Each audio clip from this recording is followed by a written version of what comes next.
The Jets make a surprise cut. We'll try and make sense of it today on Locked On Jets. You are Locked On Jets, your daily New York Jets podcast. Part of the Locked On Podcast Network, your team every day.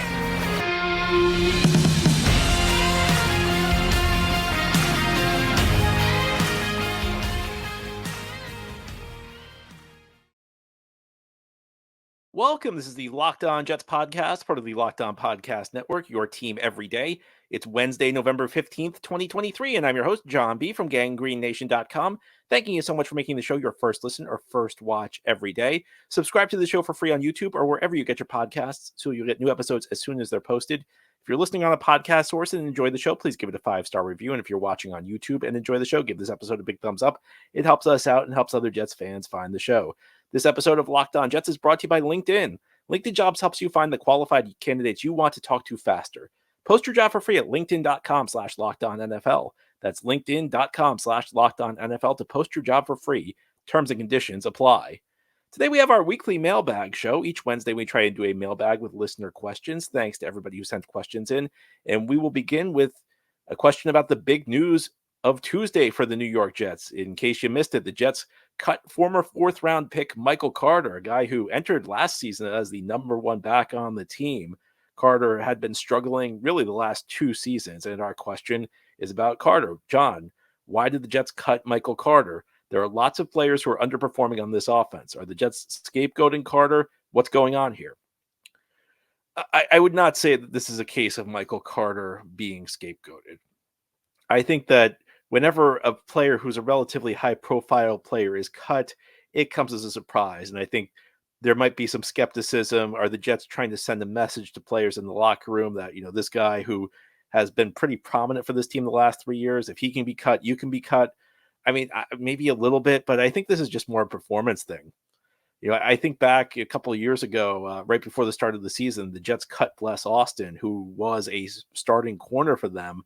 And it kind of made waves when it happened because Bless Austin, he'd been starting for a year and change. But the thing was, his level of play just really wasn't very high. Even though he had technically been a starter, I mean, that didn't really mean a whole lot. It just meant he was a guy fans were familiar with. And I think in many ways, that's kind of what's happening with Michael Carter here.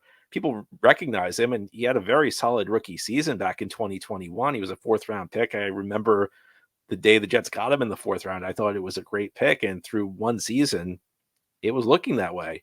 Then last year came, and I mean, I don't think there's any other way to put it. It was an enormously disappointing season. The Jets, of course, traded for Breece Hall before the start of last season. They traded up for Breece Hall. They drafted him. And it was pretty obvious early on that Breece was going to become the number one running back. But Carter was supposed to be like a number two running back who really was a starter. He was essentially supposed to give the Jets two number one running backs. And his play just fell off. And after Breece got injured last year, you thought at least to a certain extent, maybe they wouldn't have Breece's playmaking, but you'd have Carter be a solid option for them. And it just did not pan out. It was so bad that Carter was eventually benched for guys like Bam Knight, a guy who was called up off the practice squad. And even Ty Johnson was getting snaps over Carter late last season. And this year things did not get better. Now, I don't understand why the Jets put him in a third down back role.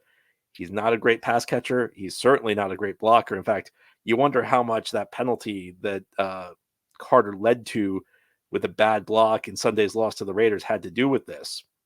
Because essentially, the Jets got called for a chop block, which means one player is engaged high, one player is engaged low. And the reason it was a chop block, it wasn't anything intentional. It was like Carter used such bad technique that he essentially forced a guy into Mekhi Becton. So Becton, the guy kind of fell into Becton, and Becton kind of had to make contact with him because Carter went low and used bad technique.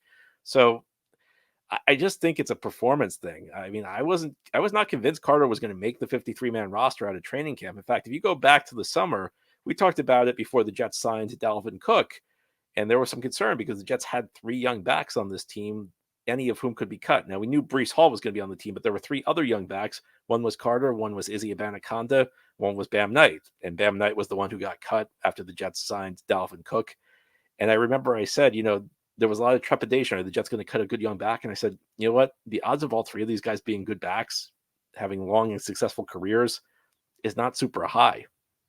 It just wasn't. And the Jets need to be able to, in fact, the idea that even two of them would be good backs over the course of their careers, the odds weren't good at that either. So I felt like the Jets, needed to prioritize which guy they wanted to cut. Eventually, they cut Bam Knight. I think, he hasn't really shown a whole lot this year. He's been banged up a little bit on his new team. Carter is a guy I really kind of soured on after the first season. He's not a great guy in the passing game. He's doesn't have really much breakaway speed.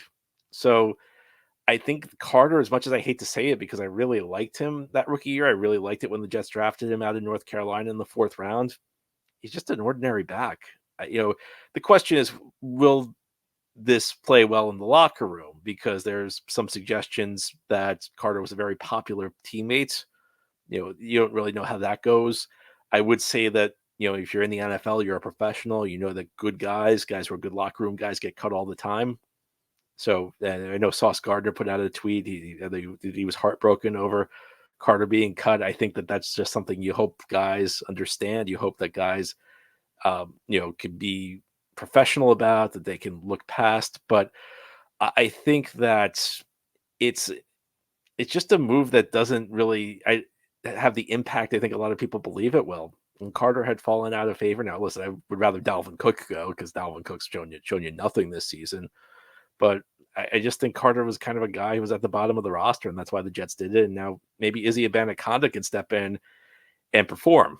And when you talk about Izzy, I don't really know how good he is. I do know he's got speed. And the other thing I know is that this time of year, sometimes it's not all about talent at the running back position. Sometimes some fresh legs can go in and provide you a short-term spark. That's what happened last year with Bam Knight. He had a couple of good games for the Jets, and looking back, I don't think you can say Bam Knight was great. I think maybe he just a young guy who really hadn't played much, not much wear and tear because he hasn't played through the season, going up against defenders who have been beaten up a little bit. So maybe Izzy Abanikanda can provide a spark. I would expect that his playing time will at least get a little bit more robust going forward. Next question, John. If Aaron Rodgers had not gotten injured, how much would his skill mitigate a shaky offensive line? For next year, is their hope? Are we in purgatory, something around 9-8, barely make the playoffs, barely miss the playoffs, too high to get a quarterback in the draft? What's going to happen next year with Aaron Rodgers? Should I be frustrated now, or is there some ray of hope? I mean, look, I think the offense would be better with Aaron Rodgers there, because I think he'd be much better pre-snap than Zach Wilson. I'll go back all the way to week 5 when the Jets played the Kansas City, it was week 4 actually, when the Jets played the Kansas City Chiefs. And Chris Collinsworth on NBC made the point that Zach Wilson essentially could run 2 plays at the line, and Aaron Rodgers could run like 10. And what Collinsworth meant then is that the Jets typically call 2 plays in the huddle, and then the quarterback makes the call at the line, which of the 2 they run. So how does Aaron Rodgers have 10 plays? Well, essentially, like, Aaron Rodgers can change. Zach Wilson is essentially either deciding this play or that play. Aaron Rodgers can change elements of plays. So Zach Wilson's either saying we're running or we're passing. Aaron Rodgers is saying we're passing, but you know what? This receiver, I'm going to change this one receiver's route, and he can do it like all across the line. Any of the 5 receivers, he can change their route. He can change like one subtle thing about the blocking scheme. Aaron Rodgers just gives you more at the line. I don't think this offense was as good as a lot of people thought it would be preseason, though. I mean, if we're going to be honest with that, I think that this team really, if you look at the offensive line issues and you look at the receiver issues, I don't know how much Aaron Rodgers was going to fix. Again, I don't think this would be like a bottom of the league team. I don't think we would have gone all this time without a touchdown. I don't think you'd go 2 straight weeks, almost 3 straight games without a touchdown against the defenses the Jets have played. But I don't know that it would be. I think this might be a team that we'd be looking at maybe sneaking into the playoffs at 9-8. I mean, maybe with some luck along the way, they could win a few more games. But I think this offense is really flawed, and I think Aaron Rodgers at 39, 40 years old, there's only so much he can do. Look, he can still play. He's still as smart as ever, even when he comes back next year. But he wasn't that mobile heading into the season. He's going to be less mobile next year, and the Jets are going to have some limited options to fix this offensive line. We'll get much more into that as we head closer to the offseason. I'll have plenty more to say about that. Now, head on the Locked On Jets podcast, we'll turn our attention to the coaching staff. Coaches are getting a lot of grief. I don't think it's unfair, and we'll go more into detail on that as we continue this Wednesday mailbag edition of Locked On Jets. This episode of Locked On Jets is brought to you by LinkedIn.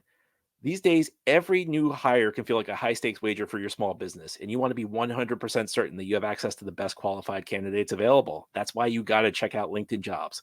LinkedIn Jobs helps you find the right people for your team faster and for free. Ahead here on our weekly mailbag, we're going to talk about some of the hiring decisions the Jets and other NFL teams make and how they make them. When you make hires for your small business, you want to check out LinkedIn Jobs. It's easy to create a free job post, then add your job in the purple hashtag hiring frame to your LinkedIn profile to spread the word that you're hiring. Simple tools like screening questions make it easy to focus on candidates with just the right skills and experience so you can quickly prioritize who you'd like to interview and hire. And this is why small businesses rate LinkedIn Jobs #1 in delivering quality hires versus leading competitors. LinkedIn Jobs helps you find the qualified candidates you want to talk to faster. Post your job for free at linkedin.com/LockedOnNFL. That's linkedin.com/LockedOnNFL to post your job for free. Terms and conditions apply. This episode of Locked On Jets is brought to you by FanDuel. Score this NFL season with FanDuel, America's #1 sportsbook. Right now, new customers get $150 in bonus bets with any winning $5 moneyline bet. That's $150 if your team wins. And if you've been thinking about joining FanDuel, there's no better time to get in on the action. It's a little bit tricky being a Jets fan trying to get that $150 in bonus bets because it's very difficult to pick the New York Jets right now. They are touchdown underdogs this weekend against the Buffalo Bills, a huge AFC East game coming up. Tough to feel great about the Jets. You might want to bet somewhere else in the NFL to get that bonus $150. But the app is very easy to use, and there's a wide range of betting options. It's not just spreads. You can do player props. You could do over-unders and more. So visit FanDuel.com/LockedOn to kick off the NFL season. Again, it's FanDuel.com/LockedOn. FanDuel, official partner of the NFL. Thank you so much for making Locked On Jets your first listen or first watch every day. And a big shout out to you everydayers. This is a daily podcast covering the New York Jets. We have new episodes each day, Monday through Friday, and then bonus episodes as needed through the week. We continue with our weekly mailbag. Our next question is from Joe B. John, in 1883, President Chester A. Arthur passed the Civil Service Reform Act, which eliminated the spoil system. The spoil system is where politicians would just hire their friends and family to key roles. Does the NFL need to enact something similar? There seem to be some bad coaches recycled throughout the league. Also, a lot of coaches' kids and relatives. So they're a little history lesson there. You know, I try and avoid politics on this show. I think we're okay with Chester A. Arthur. I don't know how you feel about Chester A. Arthur. I don't know that the NFL needs to enact a Civil Service Reform Act. I don't know that the NFL needs to do anything rules-wise. I do think there's a big issue with nepotism in the NFL, though, when you talk about especially coaching hires. You see guys hire their friends all the time. You see coaches' family members get hired. And there's always the balance. I think that's true in the NFL. I think it's true whatever business you're in. You need people you can trust. So you tend to hire people you know because you want to make sure you want to make sure you trust them, first of all. Second of all, you want to make sure you work well with them because there can be two very talented people who just don't mesh well together. You know, coaches are teams as well. Coaching staff's a situation where you got to have chemistry. You got to have people who know how to work together. And even really talented guys, sometimes they clash. Sometimes the sum of the parts is greater than the whole. So you have to find the right balance. I think in the NFL, they definitely go too far to the extreme of nepotism. And you know, part of this is the NFL is a really tough league to break into. So, and I think this is true in a lot of fields. The toughest job to get in the NFL is your first job. You know, you have to know somebody. So that's why you see a lot of players who are coaches, because entry-level coaching jobs aren't easy to find. And if you're a player, you already have access to them. You can, go to your coach, you can go to somebody in the front office and say, hey, I'd like to pursue this as a career. You or I, we'd have a much tougher time getting in. I mean, there are high school coaches, there are coaches at lower levels who have to take internships. Mike Pettin, you may remember him. He was Rex Ryan's defensive coordinator for the Jets. He was also defensive coordinator of Buffalo, Green Bay, and briefly the head coach of the Cleveland Browns. I think he was in his 40s, and he had to do an internship just to break into the NFL. It's not easy. I think it's a balance, and I think the teams failed the balance. I mean, I don't really know there's anything the NFL can do. I mean, how do you prevent a team from hiring somebody's son? There's no real way to. I just don't think that that's a plausible scenario. But I do agree with you. I think that it's a kind of a silly thing that happens in the NFL. Next question, John. Do you think the Jets should look to the college ranks for offensive coaching staff? I'm not sure we part with Hackett while Rodgers is here, but do you think an influx of new or innovative ideas could help this team moving forward? I think that's a great question. I think that's a great idea, to be honest with you. And as far as I can tell, and this is based on reading books, I've obviously never worked for an NFL team, but from what I can gather, the offensive coaching staff and the defensive coaching staff actually work together. And position coaches have responsibilities beyond coaching the guy at their specific position. The quarterbacks coach does more than just coach the quarterbacks. The running back coach does more than just coach the running backs. They kind of all work together to put together the game plan each week. So like one coach may like handle the game planning for like second and long situations. One may handle it for third and short, or something along those lines. And they kind of just divide up the work to pick the plays out of the playbook they use. But when you're talking about designing a playbook, I think these coaches also work collaboratively. And I think that's a good idea. I think just in general, teams would be well advised to bring in coaches from the college ranks, because that's really where the innovation happens. The NFL is a league where there's not a lot of risk taking. Guys kind of follow the status quo in this league. And anything that's genuinely creative, usually it comes from the college ranks. I do think in the NFL, there's a lot of the idea that, you're better off losing doing things conventionally than you are losing trying to do something unique. Because if you do something unique, everybody's like, why'd you do that? Where if you lose conventionally, if your team's just not as good, you always have a job going forward. In college, you don't really have that luxury. In college, if you're at like a small school that doesn't have the resources of like Alabama or Texas, you need to do creative stuff to win. And so I just think a lot of the most creative stuff comes out of like the smaller college schools, and that's the way it's been for decades. And I think the idea that you hire a coach or two from the college ranks who can maybe give you some fresh ideas. I think that's a good idea just in general. I always think on a coaching staff, you want guys with different experiences, different backgrounds, because everybody brings something different to the table. An experienced coach kind of has like the tried and true method, but a younger coach who comes from like the college ranks, they may have fresh ideas. And maybe the more experienced coach, you've been around any field long enough, you kind of close your mind off, you kind of get set in your ways. It's a good idea to have like some fresh minds in there, some young guys who maybe aren't as set in their ways, proposing new ideas, trying to bring some innovation to your team. I really do like that idea. I'd like the idea of getting rid of Nathaniel Hackett even more, but I guess that's not really that plausible of an idea. So, yeah, I mean, I do think if Nathaniel Hackett's back next year, I think the Jets probably should look to refresh this offensive coaching staff, because if you got Hackett calling the plays, maybe at least somebody else can come in and offer some new ideas, maybe something a little bit more innovative than what the Jets are doing on offense. Now, speaking of what the Jets are doing on offense, all eyes are on Zach Wilson as we continue this Wednesday mailbag edition of Locked On Jets. We'll talk about what the future could hold for Zach Wilson. Could it change if the Jets change coaches? I'll tell you what I think ahead here on this Wednesday edition of the Locked On Jets podcast.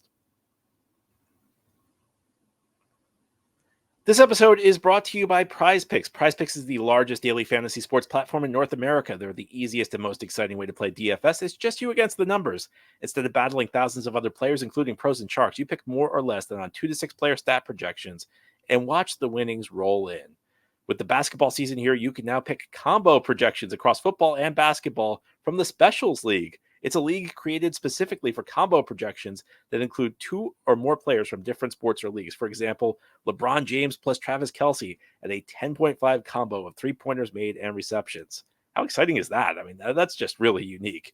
And if you want to play alongside some of PrizePicks' favorite players, like the rapper Meek Hill and comedian Andrew Schultz, you can now find community plays under the promos tab of the app to view entries from some of the biggest names in the PrizePicks community each week. And PrizePicks offers a reboot policy, so your entries stay in play even if one of your players gets injured. For football and basketball games, if you have a player who exits the game in the first half and does not return for the second, that player is rebooted. And PrizePicks is the only daily fantasy sports platform with this injury insurance policy. Go to prizepicks.com/LockedOnNFL and use code LockedOnNFL for a first deposit match of up to $100. Again, it's prizepicks.com/LockedOnNFL and code LockedOnNFL for a first deposit match of up to $100. That's using PrizePicks. This is the Locked On Jets podcast. On this Wednesday, we're doing our weekly mailbag show. Our next question. Hi, John. While I wholeheartedly agree that making personnel changes midseason is not feasible, and the best time to do so is in the offseason, how much improvement can we really expect? In the hypothetical scenario where the Jets move on from Saleh and Douglas and hire a new coach, that guy is not going to want to make Zach Wilson a long-term solution. What are your thoughts? I think Douglas and Saleh are going to be back next year. I don't think it's really feasible for the Jets to make a change. And listen, I'm not telling you what I would do. I would be very interested to see how the season goes before I'd commit to bringing Douglas or Saleh back. I think they will be back, though. And the biggest reason for that is I don't think there's any way the Jets would move on from Aaron Rodgers this offseason. And it's really tough to bring in a new coach or GM to this situation if you're bringing Rodgers back, because essentially you're looking at a one-year scenario. You're going to be just loading up, you're going to be loading up as much as possible. You're going to burn through a lot of future cap space again. You're going to push a lot of big cap hits to the future. The Jets are going to have to clear out their cap. I mean, the years after Rodgers is here, there's probably at least going to be one reset season where you're just going to have to clear out the cap and be bad. I think it's difficult to ask a coach to step into. Essentially, you're taking on the last year of Aaron Rodgers in your first year as a coach or as a GM, instead of being able to build the team long term the way you want to. I think that's a tough thing to do. So, I think my view is that this is Douglas or Saleh. It's this year and next year for them. And I don't know that I necessarily agree with that based on what I've seen from this team. I'll reserve final judgment based on how these last 8 games go. But I think it's just one of these things that this is their scenario, and they're going to see it through to the end. If it doesn't go well, then they'll be out by the end of next season. I keep seeing these people say that the Jets are totally committed to Zach Wilson, that they're afraid to bench him, that they're afraid to look like they're giving up on him. And I think maybe that was true to some extent when they didn't bring up a backup quarterback. I feel like they were afraid of Zach Wilson's the number 3 quarterback. They'd be criticized because you picked this guy number 2 overall, and he's not even one of the top 2 quarterbacks on your team. I feel like they tried to thread the needle because they brought in Aaron Rodgers, and everybody, you could always justify, well, hey, of course he's not starting. We got Aaron Rodgers. I do think there was an element of that, but I don't get the feeling they're super committed to Zach Wilson. I think they sold you on the idea that Rodgers was going to come in and mentor him, but at the end of the day, you have to remember, the Jets did not bench Zach Wilson once. For all intents and purposes, the Jets have benched Zach Wilson 3 times in the last calendar year. They benched him after the New England game last year. They benched him during the Jacksonville game last year. And they benched him when they traded for Rodgers. And I think in many ways, you could say the Jets have already moved on from Zach Wilson, no matter what they say. I think the reason he's starting is that there's no alternative right now. There's no, what's the option? Tim Boyle? What's the option? Trevor Siemian? There really is no alternative to Zach Wilson, because maybe those guys would not be the downgrade, but I don't think they'd be an upgrade. I think that they're rolling with Zach Wilson because they don't really have a choice right now. So I think even with Douglas and Saleh, I don't think Zach Wilson's the future of this team. I think Zach has a chance to surprise them. I think if Zach shows a lot of development between this year and next year, maybe there's an outside chance it happens. As long as he's got an opportunity to improve enough to show that he belongs. But that's different from saying that this is plan A. I think that Zach is a guy who's pretty much not in the picture unless he proves them otherwise. The question is, do you bring him back next year as the number 2 quarterback? I think you bring him back as the number 3. I think the Jets made a mistake this year bringing him back as the number 2. I think there were better options as backup quarterbacks, but what will the Jets do? I don't know. At the end of the day, though, I think Zach's last season with the Jets is next year. Unless something really unexpected happens, unless there's huge growth, I don't think he's going to play past next season. Anyway, that's all for today's episode. This has been the Locked On Jets podcast, part of the Locked On Podcast Network. Your team every day is our motto. As always, if you enjoy the show, hit the subscribe button where you're watching or listening so that you'll never miss an episode. If you enjoy the show and are listening on a podcast source, give it a 5-star review. And if you're watching on YouTube, give this episode a big thumbs up. It helps us out. It helps other Jets fans find the podcast. Have a great Wednesday, everybody. We'll be back tomorrow. We'll talk with our good friend Joe Marino. It'll be crossover Thursday. We'll talk about Jets Bills. That's coming up ahead on Locked On Jets.